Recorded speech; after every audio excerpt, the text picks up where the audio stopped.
So, hello everybody, and welcome to this, the inaugural vodcast of Paul Champlina and Russell Quirk's Property Odd Bods, Champs and Quirky Property Odd Bods. It will be here on Known From.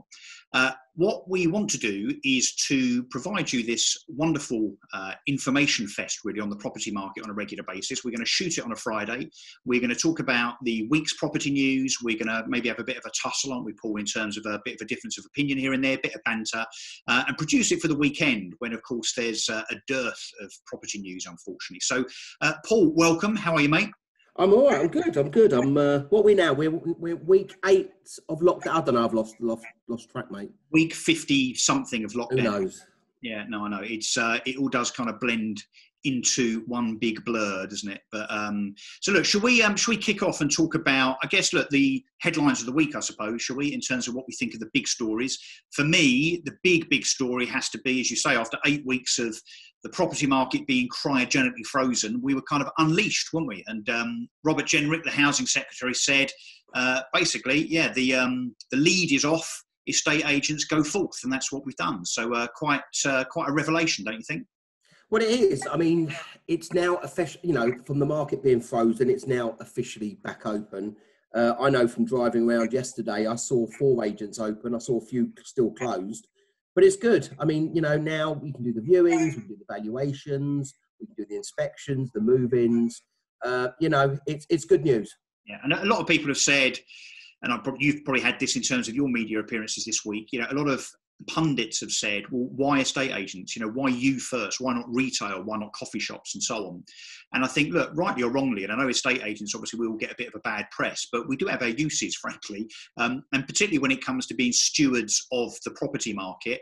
And in my view, the property market really underpinning the wider economy. And I think, look, if we want to pull ourselves out of this economic nosedive, which coronavirus has kind of forced us into, it'll be the property market that helps to lift us out of that, don't you think? Most definitely. I mean, it is. It's about gaining confidence. I mean, some would argue, well, why estate agents opened on, the 13th of May and hairdressers have got to wait until July? When there's a lot of women's hair that are a little bit unkempt, and they think that might be a bit more of a priority. But I agree with you, Russell. It underpins our economy, and we've got to get things going again. As to how quickly sales are and the transactions actually complete, I think they're going to take longer, but we need to start getting confidence back. And certainly all the data seems to be from software businesses, agents, and portals that things have really started off very swiftly indeed in terms of return of activity, certainly from a buyer inquiry and a buyer traffic. Well, yeah, I mean, definitely. Well, according to Andrews, they said they had 226 inquiries within the first hour of opening from their 48 offices from prospective buyers.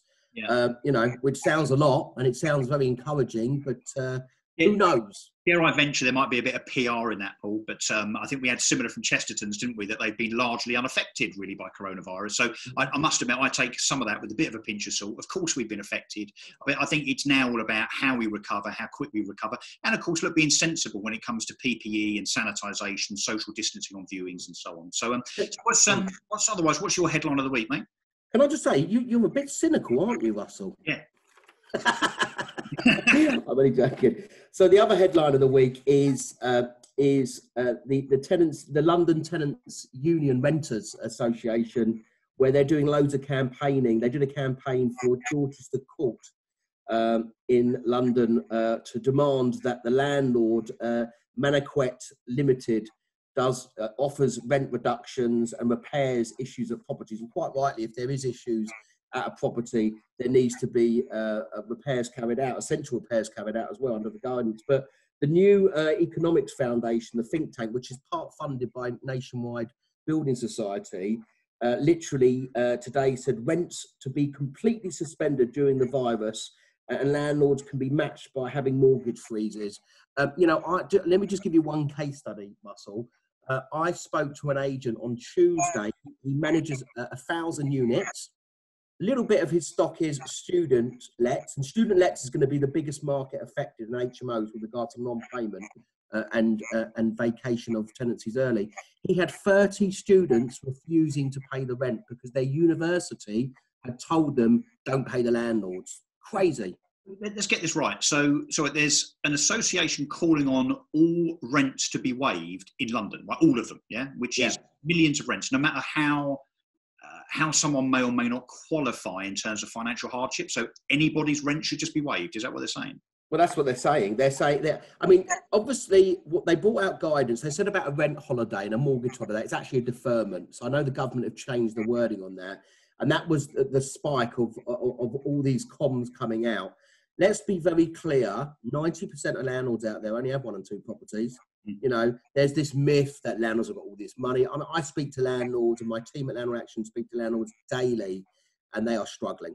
Yeah, I saw some stuff on social media this week, actually, that I think might be related to what you're talking about. And the word in the tweet, and it was from an organisation, not just an individual, was words to the effect that, you know, it doesn't matter to landlords. In fact, it doesn't matter to greedy landlords and their profits. And you're dead right. You know, this myth, this fallacy that, you know, all landlords are multi-billionaires and they've got hundreds and hundreds of properties and they're treating all their tenants terribly. I mean, the opposite is true, isn't it?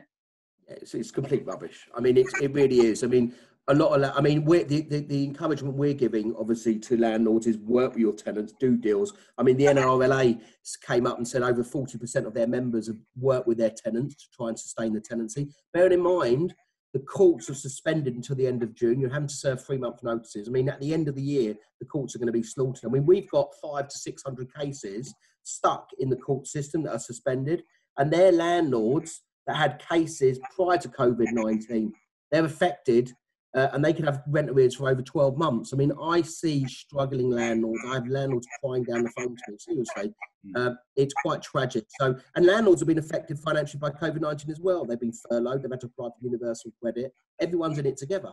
And of course, landlords have been sort of kicked repeatedly over the last 2 or 3 years by ill-fitting government regulation repeatedly, haven't they? Should we talk about I've got some other news that I want to try and get to, and it's the first bit is a bit of breaking news from Nigel Lewis at The Negotiator, and I'm going to use the word allegedly a lot here, I think, Paul.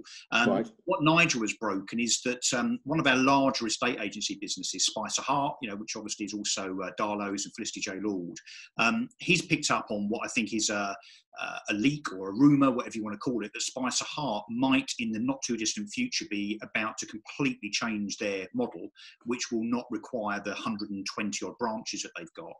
He's reporting, and again, allegedly, that the plans internally at Spicer Hart are that they actually go down to about 40 branches and start to turn all their agents into self-employed. So a bit like a Keller Williams model. Now, it was very interesting when I read the piece this morning. Normally, Paul Smith's a bit like you and me. You know, he's not short of a voice or an opinion, is he? Today he was uncharacteristically quiet when asked for comment. No comment, he said. Now, that would be quite a revelation. I mean, in a positive way to a degree, that at least at long last, in my view, we've got a large estate agency business seeing the writing on the wall and reacting, pivoting. But I guess there'll be potentially a lot of people at Spicer Hart watching this and reading that piece that might be a bit concerned. Well, definitely. I mean, if you've got, you know, over 100 offices and all those employees, you know, job security during this time is really, really imperative. And I think, obviously, you know, with regard to the corporate model, that's changed. I mean, obviously, you know, all businesses, not just, you know, Spicer Hart and corporates, all businesses, when they come back out of this, are totally going to change with regard to their costings, with regard to their personnel, with regard to the type of officers they have and how they act and how they carry out their customer service. So, you know what, a lot of what's going to happen with these companies, it's all going to be about cost cutting. I mean, I saw TUI, the travel company, they said that they're going to cut, they want to cut costs by a third, I think it was. So, you know, it's about cash reserve, isn't it, at the end of the day? It is. And look, a lot of these big corporates with their overheads, which obviously they're famous for, Massive. offices, copiers, people, whatever. They've also, a lot of them have just taken on a lot more debt. You know, Countrywide, 110 million quid indebted. Foxtons, famously for years, had no debt at all. And by way of a kind of a special resolution or a special move that I think was enacted by the management team last week, they went and took on over 20 million quid's worth of debt. And you know, that's a very poignant and compelling event, I think. So it'll be very interesting to see, indeed, how corporates react. Anything else that's stood out for you this week? Yeah, well, I think, before I come, I want to do a feature. I mean, we'll do a couple more stories, and then we're going to do a feature of a foreign property story just in a minute. But the real sad story of the agent Chelsea Dick, who was unfortunately passed away. She was from Lowestoft, and she worked for an estate agent called Howard's Estate Agency. And Michael Smith, the manager, gave a really moving point message about her working there. It was a really, really sad story. Well, it's good that he's paid tribute and that you're noting it. So no, definitely, it was very sad. And also, I think I did note, and I know you want to talk about mortgages in a second, is the Mail Online saying about the buyer's demand, and that buyers now are asking up to 20% discount with regard to carrying on and completing a purchase of a property, using COVID-19 as the excuse to be able to try and hammer out bigger discounts. Can I just say, bless them? I mean, look, you can't blame buyers for being a bit cheeky and chancing their arm, but look, in my view, there is absolutely there's no warrant to that. There is no substance to be able to even indicate for a second that the property values are going to drop by anything, let alone 20%. That's simply madness. The fundamentals of the market, I think, remain strong. Cheap unemployment hasn't shot up yet, thanks to the furlough scheme. And don't forget, we are a nation. I know we're a nation of renters from your point of view. That's your specialism, but we're also a nation of aspirational homeowners. And anyone that thinks property prices are going to drop 20%, I'll have money with you that does not. Yeah, but Russell, you've got to see the other side of the coin. You're an estate agent. You're going to big up the market. Everyday Joe that's going for a transaction. Okay, there's job insecurity. They reckon unemployment's going to go to 8-9%. Okay, furloughing is going to be to the end of October. People don't know where they're going to be. Sellers, let's face it, the market's gone like that for years and years and years. Sellers will be more realistic, and actually, if they think that this sale's going to fall down, and they don't know how long their property's going to go in the market, and of course, lending criteria, we're going to talk about mortgages in a minute, is going to change. Why wouldn't a purchaser try it on? Yeah, well, I don't blame them for trying it on. I guess what I'm saying is that there's no merit in their argument that prices have dropped at the moment. Well, but I think, for prices to drop, you need a number of things to happen. And in previous recessions, we've seen massive unemployment that's driven property prices down. We've seen massively high interest rates like we saw in, let's say, the late 80s, early 90s. And they're rock bottom now. Yeah, and of course, those things just don't apply. Those fundamentals do not exist right now. And I think there's so much pent-up demand. We saw, you talk about the market going like that. It kind of went like that, and then it's leveled off a bit, I think, the last 3 or 4 years. But a lot of that was because of Brexit and the uncertainty, the anxiety around Brexit. Brexit? That's a distant memory, isn't it? It hasn't actually happened yet, of course. You haven't talked about Brexit in the last 3 weeks. That's a miracle, Russell. I was on Talk Radio this week, find out, with Julie Hartley-Brewer, and I couldn't resist but mention. Oh, right, okay. She loves it. So look, look, you might be right, I might be right, who knows? But look, I'll tell you what, I'll have 100 quid with you to a charity of your choice that in 12 months' time, we do not see house prices. And let's choose an index. Let's choose the nationwide, because you mentioned okay. Yeah. Nationwide index, 12 months' time, property prices will not be lower than they are today. Deal, done. Take the bet, right? Deal, yeah, this is noted for our viewers. 15th of May, 2021 is going to be D-Day to see if the market comes down. I think the market will come down a bit. I think there'll be a correction. That's my point. And we can talk about that after. But talking about mortgages and lending, what have you got news for us, Russell? Well, I think, again, on the doom and gloom front, a lot of people have been saying, I talk about fundamentals in terms of the housing market and those fundamentals changing, and then that changes, the imbalance between supply and demand, and then has an effect on price. One of those fundamentals is the cost of money, but also the availability of money.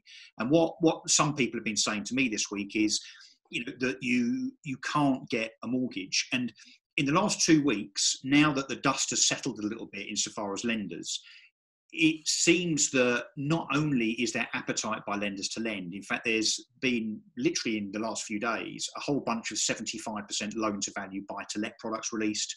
There's a whole range of 95% loan to value first time buyer products out there. But actually what we've seen this week, the Nationwide being one of them actually, is mortgage values reducing. So I think lenders are actually keen to lend. they're getting ready for almost a bit of a competition, a bit of a mortgage war, I would say.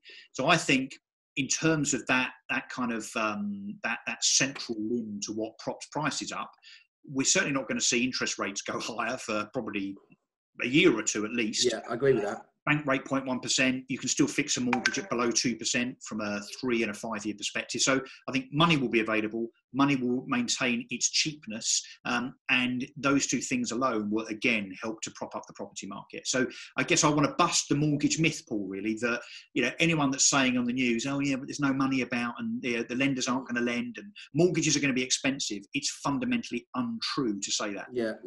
I agree with that, and I think there was the shock factor of us doing the lockdown, then everyone pulling, and now people are coming back in. I mean, I read Paragon have brought a whole range of products out as well. Yeah. Did you have you been on foreign climbs this week in your in your internet travels, Paul? By any chance? Well, yeah, our internet. I would love to get on a plane. I don't know how that's going to work as well. Going on planes further down the line, you're going to have the distancing rules and masks and. You'll just jump on your private jet. Yeah, I will do. Yeah, I've got a place in Mijas Costa actually, and I'd love to go out there. Obviously, Spain are out of lockdown now as well. So, but their lockdown was a proper lockdown, not like ours. I thought I'd kick it off. So we're going to do a feature every week, a foreign property story, and I went for something. Russell, what's the most expensive residential property in the world? Forget about Buckingham Palace because that doesn't count with the Queen. What's the most expensive property and where is it? Well, apart from your house. Apart from my house and your house, of course. So, all right, let's think about this. So London is one of the top 2 or 3 places in the world for property on a per square foot basis. Yeah. Kensington Palace Gardens have got to come pretty close, isn't it? The likes of Tamara Eccleston and John Hunt of ex-Foxton's fame. There you can't buy now for much less than, 400-500 million. So it's got to be a London or a New York property, I would imagine. You're totally wrong. It is in Mumbai. It's worth $2 billion. It's called the Antilia. Okay, it's owned by Indian billionaire Mukesh Ambani. And shall I tell you what he's got? It's got 27 stories, 173 metres tall, 49,000 square feet, 3 helicopter pads, 168 car garages, a ballroom, 80-seat theatre, terrace garden, spa, and a temple as well where you can do some praying. But I saw a picture of it and it looked really ugly. You've got to ask yourself why, haven't you? Why do you need a house that's in effect a hotel? That's a good question. We may never find out, Russell. But it wasn't like the old Everest thing. Well, I suppose if you're a billionaire, it's why not? Just because I can. And it's a bit of willy waving, I suppose, isn't it? Biggest yachts, big houses, and so on. I love that analogy. A bit of willy waving. I mean, that's a great thought for our viewers to see on a Saturday morning when they're eating their Cocoa Pops, Russell. Whereas it's funny, isn't it? We want questions, don't we, for next week and the week after and so on. So, try and keep them fairly sensible, despite what... That's right. And actually, on the question point, and this is going to go out to the viewers, obviously, the following week, and we're going to be doing this every week. If you have got a question for the next, what did you call it? Vloom? I can't vlog. What I get a video blog, isn't it? A video blog, yes. You can obviously tweet Russell. Russell, your Twitter address is? Just at Russell Quirk. Very easy. And I'm at Paul Champlina. Any questions for the show, let us know. But we've got a few pre-asked questions, which we're going to do at the end of each show. And this is to you and myself, but I'm going to ask it to you now, Russell. What's your view on where the market's going to be when we come out of this lockdown and in the summer, and where we're going to be in the next 6 to 12 months in the market? What's your view, Russell? Well, I guess, we kind of covered it insofar as that bet that I'm going to win in a year's time. Which I'm going to win. I am an optimist, and it's I mean, I know you referenced it earlier, but it's not just because I'm an agent and I'm biased. I mean, I just, I look at the data and I look at history, and I can't see that we're going to have huge supply and no demand, and therefore driving prices down. We're not going to end up with 20% unemployment. We're not going to end up with 10% interest rates. So I think fundamentally it's going to be okay. And I think what's fortunate is that we did start 2020 insofar as the first 3 months very strongly in terms of buyer demand, buyer inquiries. As we've said, time will tell, but I'm optimistic, and I think the data insofar as initial inquiries, certainly this week since the shackles came off the property market, all the indications are that buyers are kind of chomping at the bit. They want to buy. I disagree with you to a certain extent, because my view is I've worked in recessions, I've collected money, and Germany announced they're officially in recession today. We're still midway through this quarter, so we need to obviously find out where we're going to be at the end of June. My view is I think the market's going to come down a little bit, maybe 10, possibly 15%. I think there's going to be opportunity. You'll see landlords that are going to be looking at selling. I think rents will come down a little bit. What I'm saying is there's uncertainty with regard to job security. I think that there will be movement in the market. I think sellers will be a bit more realistic, and I think that prices will come down a bit. And I think with regard to landlords, if I talk my landlord cap on, you will see that the small landlords, who have been exiting over the course of time. You've got the banning of Section 21 coming in. You've got some other rules and regulations coming in.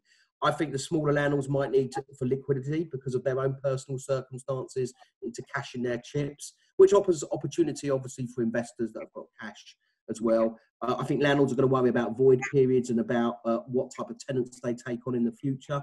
I see a lot of, I see the government really looking at big initiatives with regard to social housing, which has been neglected for years. I don't know where they're going to find the money, but I think that's going to happen as well. Or a bit more. Do you know what happened in the 1980 recession, which was a 5 consecutive months of GDP negativity, so a proper recession. What's a recession? It's 2 consecutive quarters of GDP. 2/3, I think, yeah. Yeah. So that happened at the end of 1980. Do you know what happened to house prices? They went up 8%. So I don't think necessarily just because we're in a technical recession that it means that house prices have to drop. But anyway, you and I will disagree but on that point, on that point, Russell, because I was literally on the ground. I was 18 years old, many moons ago. And when I worked in solicitors, I was doing house repossessions in 89, 90 when the interest rate was 15%. You're right, high interest, high unemployment. We don't have that. But then you look at the 2008, where it was cheap money, 120% mortgages, and the mortgage and the unemployment rate was low. That was a different global recession. Now we're in a different type of recession, but our saving grace is interest rates are on the floor. We'll see. Let's see. I'm rubbing my hands at the thought of what to spend that £100 on. But you said it's going to charity. Oh yeah, no, of course, yeah. Sorry, yes. I've got a charity. Yeah, it's not the Russell Quirk charity. I've got another question for Russell. Okay, this is from Daniel in Berkhamsted. How will estate agents change their businesses when they come out of lockdown after summer COVID-19, when we start slowly getting back to normal? So we talked a little bit about what we think the corporates will have to do in terms of cutting their cloth according to some lean times. But the independents. Yeah, look, the independents, to me, independents are always more agile than the corporates. They can move quicker. They've got more skin in the game, and they care a bit more, really, because it's generally their business. So it remains to be seen, I suppose. But in the short term, of course, agents are going to have to get their heads round making sure that staff are protected and that sellers and viewers are protected in terms of the guidance around PPE, sanitisation, and social distancing. So I think, but look, let's hope for all our sakes that's short-lived in terms of that being necessary.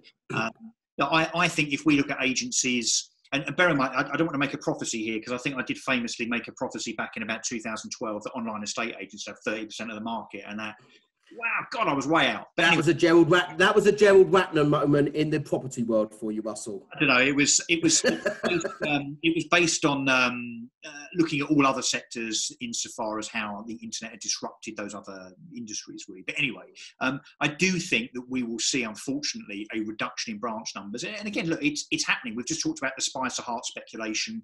We know that Countrywide have closed branches. We know that LSL closed 100 or so. Even Connell's closed a handful. There's going to be more branch closures. I think there'll be a realisation that estate agency now is not about the brand above the door. It's about the individual in the agency, the personal brand, and how those individuals operate in terms of the client care they give, their way of acquiring customers, I suppose. So I think the landscape will change. It'll just end up being a bit more US, because I think that service level needs to increase, but also just because the overheads simply are not sustainable for the likes of Countrywide, LSL, Foxtons and others. Yeah, that's a good point. Before I take the last question, which is about me and rent arrears, one thing that I have predicted, and I did it in week 2, week 3 of this lockdown, and I see it, and obviously I used to be a bailiff as well, is the commercial property market is going to get hit a lot harder than residential property market, without a doubt. You had the high street and obviously pubs, clubs, hospitality, which have absolutely been slaughtered and can't reopen until July. Half their premises, they've got to have half the clientele in there. The distancing in a pub, can you imagine that, in social distancing, and the hospitality, and actually they were struggling in the high street beforehand, and you will see a lot of businesses not coming back. You'll see that head landlords, at the moment, they can't gain possession because there's a suspension in distress. I'm being contacted by a lot of commercial landlords, and they will get hit a lot harder than residential landlords. And we shouldn't be surprised. Look, retail's been on the ropes for years, isn't it? So now, as a consequence of COVID, look, you would not want to be a retail or commercial landlord, because rents are going to reduce, voids are going to increase, the value of your assets are going to reduce. Not a good time. Not a good time. And then the last question is to me from an agent called Paul in London. Do you think rent arrears and evictions will rocket up? Well, the simple answer is yes. There is a court suspension at the moment to the end of June. The government brought in a notification that you've got to serve the notices you serve, the Section 8, Section 21 are 3-month notices. We've got 500 to 600 cases stuck in the court system at the moment. We know that after summer that we will get really, really busy. How the courts will cope is a different story, but they are bringing a new process in called pre-action protocol, where landlords and agents have to engage and try and do prepayment plans with tenants before you issue a claim. It's all about the mediation now. So yeah, unfortunately, yeah, it will rise, but there is extra protection for tenants. But as I said, landlords that have got cases in courts now, they're the ones that are going to get hit the hardest, because instead of 5 months to evict a tenant, it could take 12 months. Yeah. All right. So look, that's all the serious stuff. Should we end on a light-hearted note? Should we? Yes, go on. We should end every week with I think what we're going to call our prize property plum. Right. Okay. And this is this week, because obviously I've just kind of mentioned it, I suppose. I'll tell you what mine is, but maybe next week it's your turn. Okay. Which is a light-hearted dig at something or someone in the property market, the property industry this week, that we can have a bit of fun with. So I'm going to try and share my screen here, and just you have to tell me that this works. Paul, bear with me a sec. It's not a dirty picture, Russell, is it? Oh no. Can you see that? I can, yes. Is that an office? It's not the best picture in the world because it's obviously been taken on a mobile phone. So we talked about social distancing and PPE earlier, insofar as estate agents having to take measures, and in fact being forced to take measures in terms of new government guidelines around how estate agents should operate. This is, and I won't mention who it is, but this is a certain corporate estate agent's effort insofar as PPE. Can you see it? I don't know if you can see my cursor. Yeah. Basically, it's a little sheet of plastic on a stand that looks like a brochure stand. Something's been taken out the window that has been placed on the neg's desk. And it's now supposed to protect both the agent and the client that comes into the office from coronavirus spores. I mean, it's pathetic. And I thought this was a joke, but as I understand it, this is not a joke. This is what a particular corporate is seeking to do insofar as their PPE efforts. And I do let's just say make a bit more effort. I'm sure there'll be a lot of bigger effort going forward. Yeah, and as I'm not going to mention who it is, but so yeah, don't bother anybody DMing me and asking me. But anyway, That's a good idea, Russell. At the end of each show, we should do prize property plum of the week. But it's just we're just jesting. We're just having a laugh. We are having a laugh, and it'll be just a light-hearted dig. And you know, some weeks it might even be me or you. Who knows? Yeah. I am normally called a plum. Well, look, mate, this has been fun, and look, this is kind of property TV in lockdown, I suppose. So look, hopefully people will enjoy whatever this ends up being in the edit, 30-35 minutes of property banter between two people that kind of know a little bit about property. I think it's fair to say. So until next week, mate. Lovely, brilliant. Let's do it again. Cool. Right. See you then. Take care, mate. Stay safe. Take care. Bye.